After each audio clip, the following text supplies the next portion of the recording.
Hello, welcome to another episode of the Entrepreneurs of Faith podcast, where we talk with and about how entrepreneurs of faith can indeed learn how to maximize and monetize the gifting that God has given them. I'll tell you what, I have again in this episode, the doctor in the house. We've been talking on a series about how entrepreneurs of faith can use biblical principles to increase that business profit. You know what I'm talking about? Well, look, let's get right to it. I want the doc to introduce himself to you. What's up, Doc? How you doing, brother? All right. Good. Thanks for having me. All right. Tell the audience a little bit about My yourself. name is Reginald Screen. I am an Air Force vet and a disabled vet at that. I've been in ministry for over 30 plus years. Most of that full-time paid ministry as a lead pastor, starting churches all over a 12-state area. At present, I work for a company called Dawson's Management, and I'm the vice president of operations. It's a pretty big deal, and since it's $1 billion contract, All right. that I have the opportunity to tackle and wrestle with and try to figure it out and do what we're talking about today, scaling. Absolutely. Well, look, I tell you what, I'm excited. I'm looking forward because I know that you are part of like helping churches get started and developing that kind of thing, and now being a part of a company that's having to deal with just one of the contracts being over $1 billion. It's amazing. So the biblical principles that will come to help us to understand how to scale and grow. What you got for us? Well, sometimes I feel like I'm David and this opportunity is Goliath, right? And, you know, if you, what's the saying, if you want to go far, go with somebody else, I think it is, or something like that. But there's a saying, I can't remember the exact saying. But If you want to go fast, go alone. Go alone. If you want to go far, then take go with somebody else. with you. Yes. And so in this particular deal, you have to have somebody else to go with you because you cannot do it by yourself. But the challenge is you have to scale up because it's what you call IDIQ, which is a task order type contract. We sell the distressed properties for the United States Department of Agriculture, nationwide, Guam, Puerto Rico, Virgin Islands. And so when they send the task in, that's when you have to do it. So you cannot go and hire, 200 people and have those people on a bloated payroll. You have to just kind of keep your eye on it and build as you go. Okay. Right. And so you want to practice good foundational principles. Okay. So it sounds like a lot of logistical kind of planning out and that kind of thing. Well, so now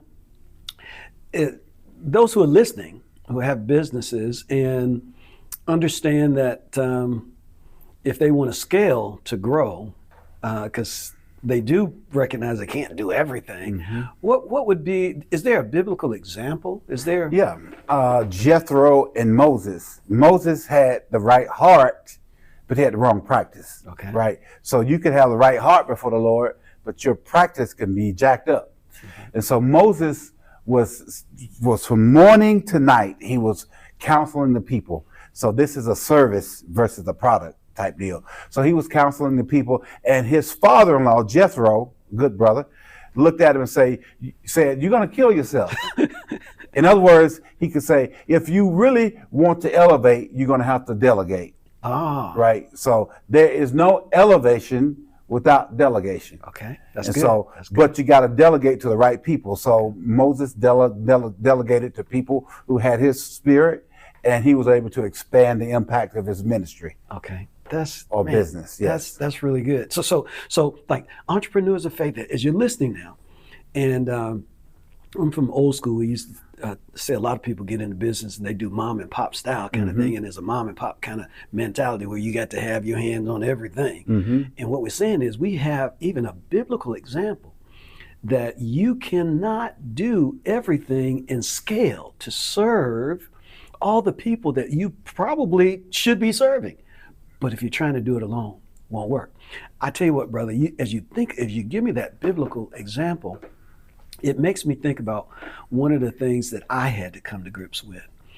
For example, I'm thinking about like wanting to be able to coach people, and traditionally when you go to become a life coach or certain kinds of things, they teach you for the most part, that you're doing one-on-one coaching.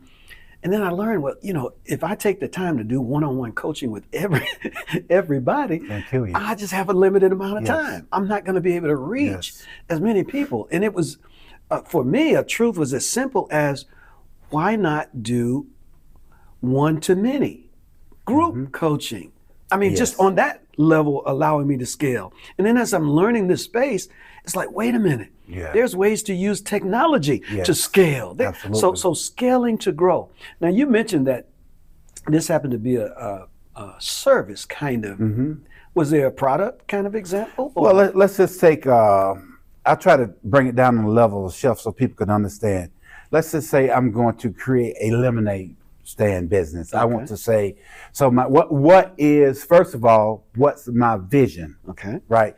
So that's where we start off at. What's my vision? Let's say my vision is to serve all of the Southeast initially in the first 5 years. Okay. Then secondly, what are some of the goals that I have to make that vision a practicality?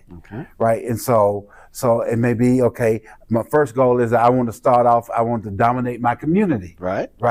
And so what, then, so I need this, another practical thing. I got to go buy the lemonade. I need to get somebody, the right people on my team, right? The right people in the right seats. Initially, I can do it by myself. But if my vision is to conquer the whole Southeast or the Southern United States, then I'm going to have the right people in the right seat. Some people are good upfront people, right? You want them there, they're smiling and whatever. Some people you don't want up front, right? They'll kill your business. So putting the right they're the behind the scenes. They're the behind the scenes. Hey, they're the bet. They can go and they can make some lemonade like nobody's business, right? Oh, did you see that person go to the store and buy those goods? They did it, and they got a discount when they went. So you're just putting the right people in the right places. Good. That's a big mistake that we have. And then you want to track. You want to be able to evaluate, count, right? So how many cups of lemonade did I sell today? Okay. How many did I sell this week, this month? What kind of profit did I make? Okay, then you go into, then you begin to calculate, could I get my products a little cheaper somewhere else? And then I'm evaluating, if I get them cheaper somewhere else, does it look like they are cheap, or is it a good product? Okay, and then lastly, I would say, then you have to solve problems quickly. Right. Okay. So let's say this particular day, this week, I need to sell at least 250 cups, and I get almost, halfway through, and I notice that I only have 125 cups. Solving problems quickly means I commission somebody to go get me the cups, and if I'm short of lemonades, get that whatever's needed to be able to solve the problem quickly. One of the problems we make is that we don't have, again, a grid to think through. And so we just kind of piecemeal it. I just do it in the dark, and you don't get a good product. If you have a bad foundation, don't try to scale it. If you have, let's say, if you're not making money on this one stand, don't try to scale it to 20 stands, right? You got to be able to solve those problems quickly and make it work. You want to make a difference with the idea, gifts, skills, and talents you have been given by God. But your entrepreneurial journey has been challenging and often frustrating. We invite you to be a part of the Entrepreneurs of Faith community at McPhail Studios. Contact us today and discuss how you can be supported to make the difference you were made to make.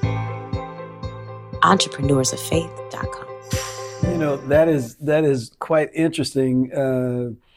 Especially with products, but the principles can also go over to other service and those kind of things. But what I'm hearing is, like, because many of us, when we get started as an entrepreneur, we're solopreneurs. We're doing things, and it's something, again, whether a product, say we're going to get this lemonade. We got some real good lemonade, and so we do this stand, and we might be able to take care of people on our street or people in our neighborhood by ourselves. But I like one of the things you said that I think we should consider. if you indeed want to grow by scaling, you have to have a vision. You have to attach goals to it. See, this is practical kinds of stuff, because you don't want to be frustrated.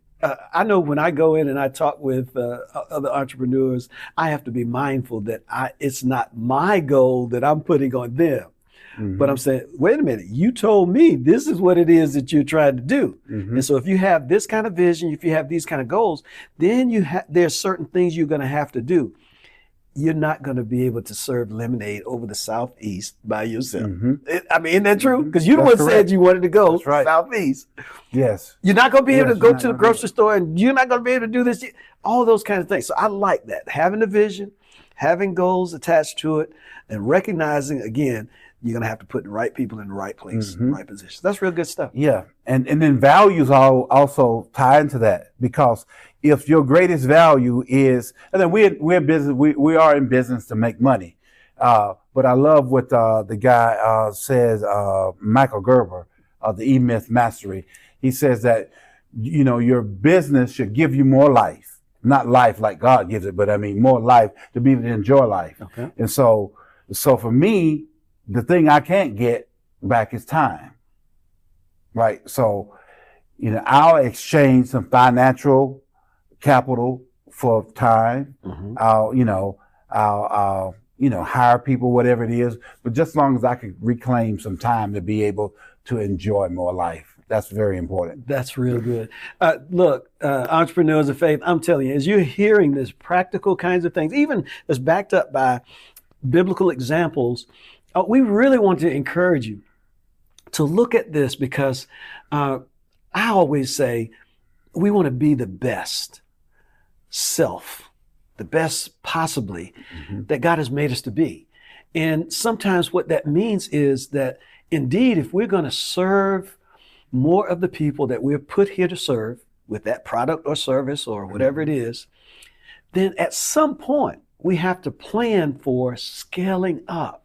And that scaling is going to mean we can't do it by ourselves, whether it's with different people or even with what I call technology. Do you have, for example, man, I am going to imagine dealing with $1 billion contract, and that's just one.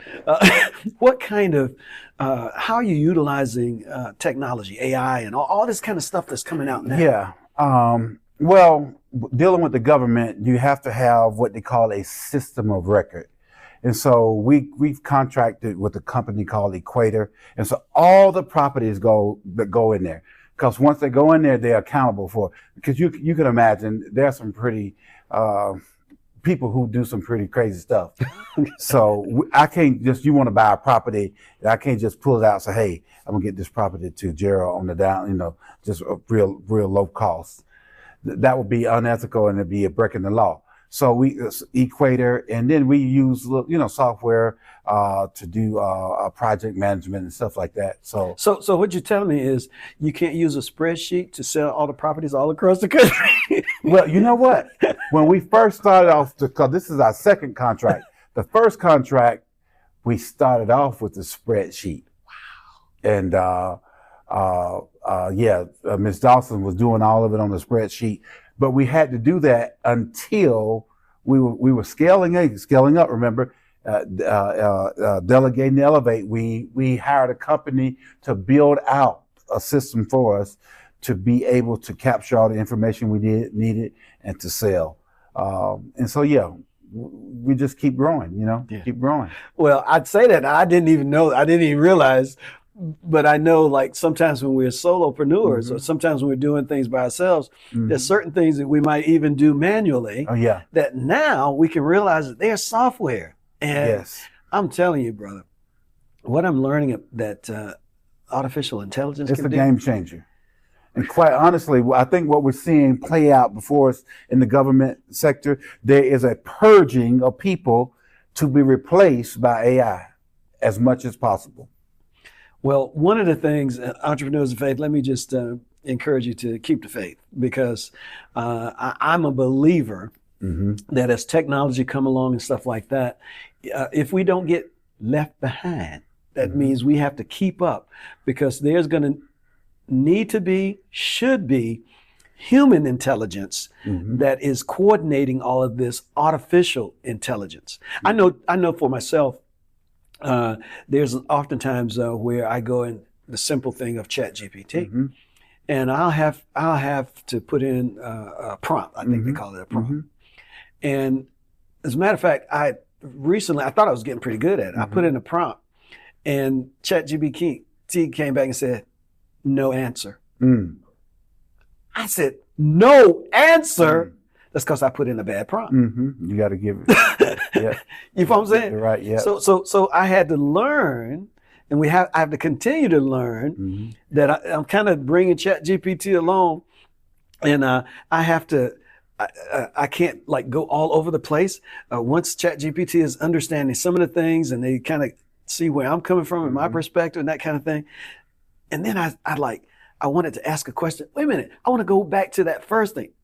Those are the kind of things that a human person who's using the technology needs to understand. What's the best way to do that? What's the best practices? Does that make sense? Yes, I use an act as if prompt a lot. Active as if you are a yada, yada, yada, and they'll spit out the information. Okay. But yeah, we talked about challenges earlier.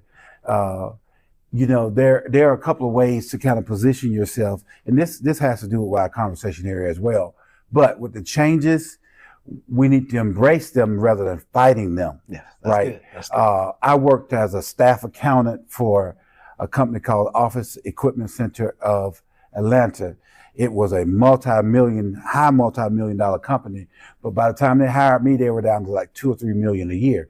They used to sell typewriters, right? And office equipment. They didn't pivot soon enough to go with the computers. And so they were left not selling typewriters, but supporting typewriters until that ran out, right? And so we all know about Blockbuster. Yes. In fact, when I was thinking about it this morning, I said, what was the name of that big box company that used to rent out movies? And it took me the longest to even think about Blockbusters that used to be on every corner, but now you see them nowhere, right? They did not pivot. We need to be able to pivot and continue to scale, right? And even we need to not only scale up, scaling down is called pruning. Sometimes when you know you're too bloated, I think Jack Welch was his name for GE.